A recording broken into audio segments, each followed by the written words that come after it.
First of all, the idea was I want to get away from the round cases, something different, something which looks nice and is different to all the round stuff. The first Choptank was originally designed by this master watchmaker, Hartwig Balke. He was inspired by rectangular watches being produced by other traditional firms alike, but he saw some shortcomings that he thought could be improved upon. You see, I saw, for instance, the Frank Muller watches and these odd-looking numbers just to cover the corners. I didn't like that at all. It's very difficult to find the right length of the hands. So I said, keep it clean and straightforward and let the case speak. As you might be able to tell from the accent, and possibly at times the slight language barrier, Hartwig is German. When a German guy likes something, he says geil. Geil. And like many engineers of his type, he is a traditionalist at heart. His approach to horological design is based in clean lines, sharp finishes, functional first composition, and mostly round watch cases. Experimenting with new shapes and styles have to align with his utilitarian-based foundation of design. However, the Choptank marked a significant moment in his career where he accepted watches as statements of fashion and pieces of jewelry. First of all, what I did, because I didn't have a dial for that thing, so I made myself a piece of cardboard and just popped the mission dial into it. The outer shape was black, and then I think we can make it. And that is still the same design. I'll show you.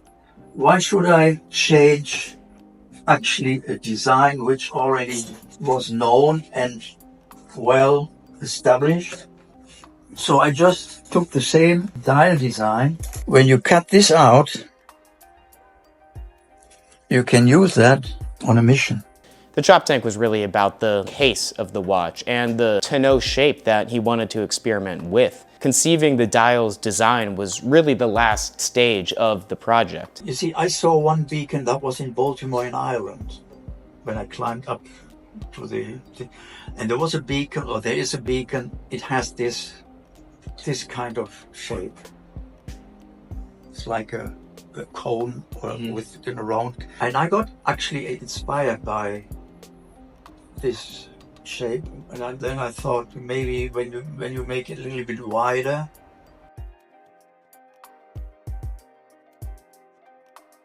you see, the main thing actually was to dedicate the line to the Chesapeake region. Whatever it started with, making all the rivers emptying into Chesapeake Bay should be a name of, for instance, the Potomac and Choptank and Rappahannock. We made one Rappahannock, that was the gold one. That's good. You see, I'm a sailor.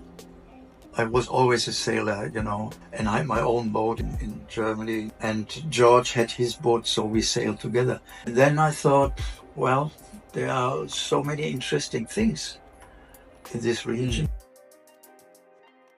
As our founders sailed around the Chesapeake in their early retirement, which was what brought them to Maryland in the first place, they fell in love with the maritime culture of the region and the distinct architectural and nautical styles that were around them, and that they'd never really seen anywhere else. It inspired their creativity and led to Towson Watch models like the Choptank, Skipjack, Potomac, and Pride 2. It's a beautiful story because Hartwig and George were not from America. They came here late in their lives expecting to sail around and enjoy their retirement, but the landscape spoke to them and motivated them to pursue their lifelong dreams of starting a watch company.